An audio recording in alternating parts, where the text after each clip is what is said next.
Abolish WFH? Enjoy mass resignation. I am a mid-level manager in an IT company. It's a huge company, so much so its name is used as a verb.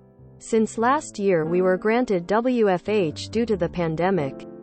I supported the move because to me the work we do does not require us to be in the office. During the WFH period, surprisingly, productivity has increased. Attrition has gone down and unplanned leaves have also decreased significantly. In March, we were told that WFH would end and all of us will be back in the office by July. I told my team this and the team was not happy. Understandably. In the next few weeks I got multiple resignation letters.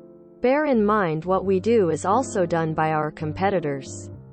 Most of those who are leaving have gone to our competitors. Our competitors currently are all WFH, and they have even go to announce that WFH will be the new normal for them and it's likely to be permanent. The resignations have gone to a level where by July we would be down by 45% of our workforce. It was so concerning that the project director, PD, called for a meeting of all managers to discuss why the people are leaving and how we can stop it.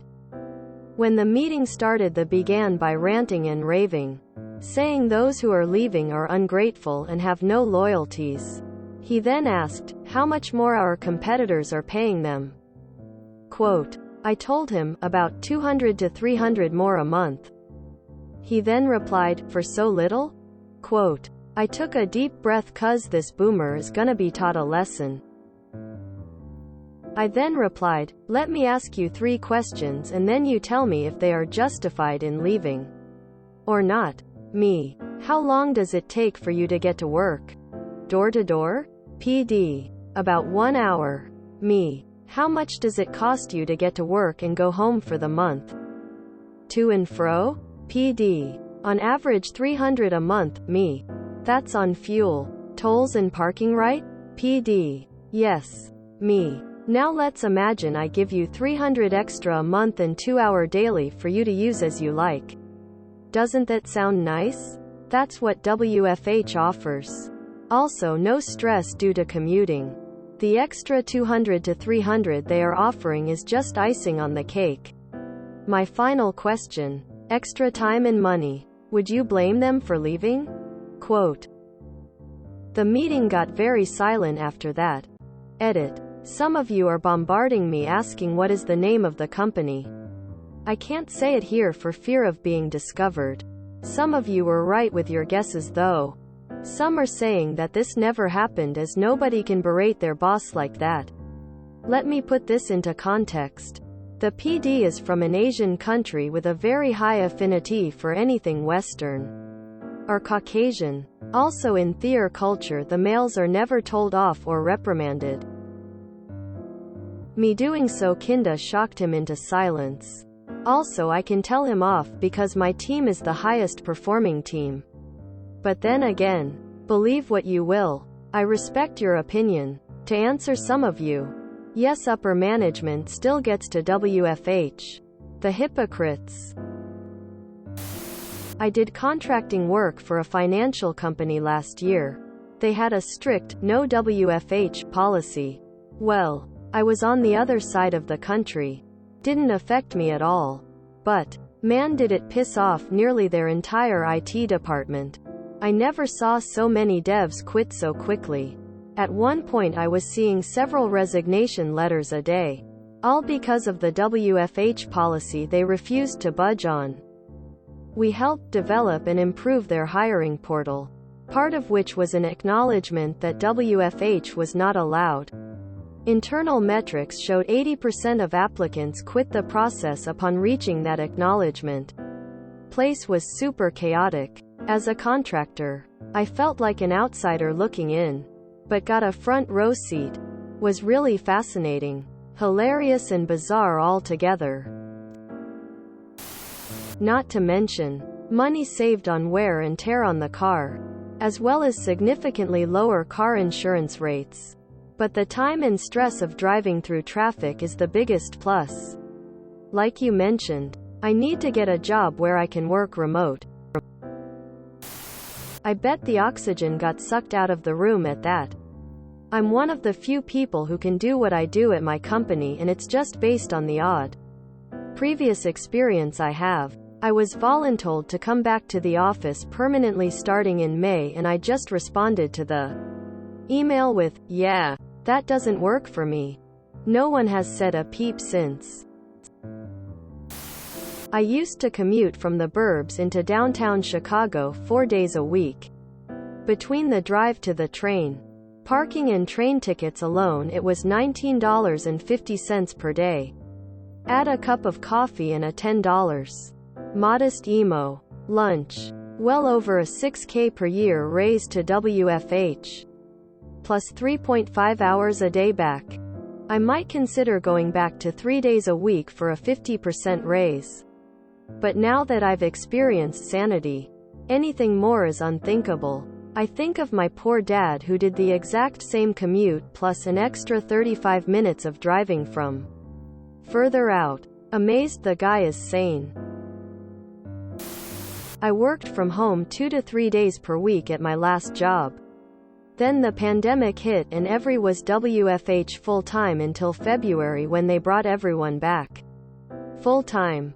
I had 2 to 3 days per week before the pandemic, and now what?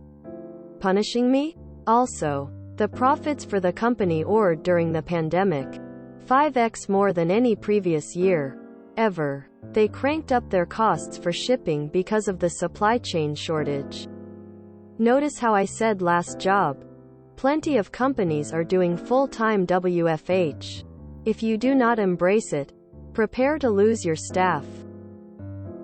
I appreciate that some like working in an office. I would like them to respect the fact that when I do, it is unhealthy for me. It's the extra time that they get that's the big raise. If you work an 8-hour day and you have a 2-hour commute and you sleep for 8 hours and eat for 2 hours, that leaves 4 hours of leisure time for you to do with as you wish. If you take away the 2-hour commute, then you now have 6 hours to do with as you wish. That's a 50% raise in free time. And that is absolutely massive. Retired. But the family that started the company I worked for also invested in property. In fact, the building I worked in was owned by them. They took the company public and then back to private, where it was sold to another bigger company. The new company is letting the IT department that I worked in still do WFH. I'm wondering if the companies demanding folks return to the office are invested in real estate or businesses that support centralized locations. We specifically target employees in companies who announce return to office and even hybrid working to see if they want to join our organization. We are quite laissez-faire.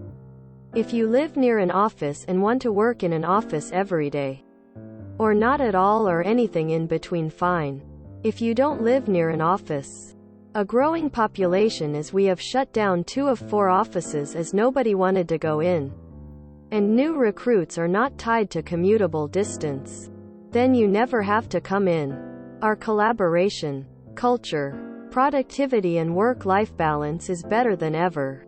We are even more innovative as having to move quickly during the pandemic challenged a lot of beliefs and assumptions about how things should be, and we carry that forward to everything we work on.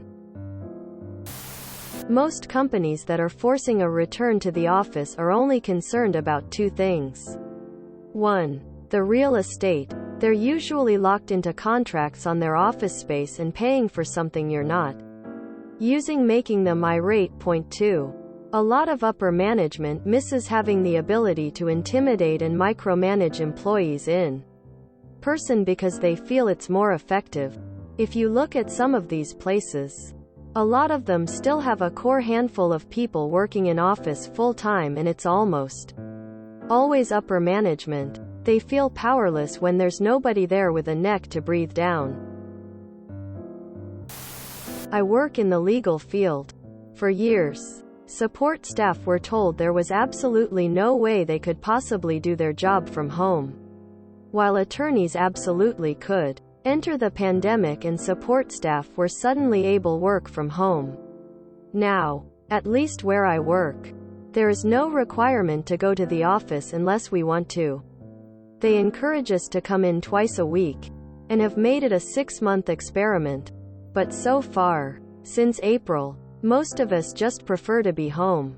The only part that is missing from the WFH experience is the impromptu conversations and camaraderie. But honestly, that was lacking in my office for support staff anyway, and I'll take the trade-off to not have to experience the anger, anxiety, and frustration that is commuting for over an hour one way, any day. I got lucky, and while working from home during COVID, I was diagnosed with an obstructive, progressive lung disorder that throws off tumors, and even had surgery that removed half a lung. I'm clearly chronically ill, and my oncologist said that while my risk for respiratory illnesses is unknown, it's best to not find out. When my boss's boss's boss told us all we're going back to the office, I seized upon the opportunity to use my illness for good. Guess who just got a permanent work from home medical accommodation? But I shouldn't have to do that. Sounds about right. We had a weekly supervisor meeting once where our manager asked us why morale was so low on the lines. I raised my hand, was called on, and gave 3 specific reasons why. That the production workers on the line had told me when I asked them about it. He looks at me, shakes his head and goes, No, that's not it. We need to find out why. I sat there and said, No, that's literally what the workers are saying. When's the last time you went down to the line and talked to people? Room got dead quiet as the 12 other supervisors were stunned that someone questioned dear leader. He babbled for a second and was like, Well, not as much as I want to be, but we need to find out why. And we moved on. No one cared to the reason why. And this was at a Pfizer production plant. These bosses and upper managers are realizing that 1. How useless they are. 2. How they need to force others to make small talk because office friends are the only friends they have. 3. They need to live their lives telling other people what to do. Lots of Karens upset with WFH. It's obvious. Middle managers. Surprised Pikachu that people want the free time and extra money that comes from not commuting. Yeah, you just nailed a bullseye on yourself if they are stubborn boomers. Can't have all that liberal talk. I've had managers that you could point to a 200% increase in productivity and they would still force everyone back into the office. Absolute scum. Companies will embrace WFH or perish. As they should. Taking away WFH and then being so clueless about why people are leaving means they really don't consider the people who actually work there at all. Do they? It would have taken 2 seconds to figure it out. If a job can be accomplished in its entirety from one's home, it's irresponsible to go in. Fuel, pollution, stress, congestion, meal planning, etc. It's simply better for everything. Saw an article today that Governor Youngkin, VA, mandated full-time return in person for state governor employees. Immediately 300 people quit and probably more will. Good for you for sticking up for them. Too many managers say they care then throw their employees under the bus in meetings like that. If you enjoyed this video, please check out our playlists full of similar content. Epicaricast is like doom scrolling for your ears. Please like, share, and subscribe.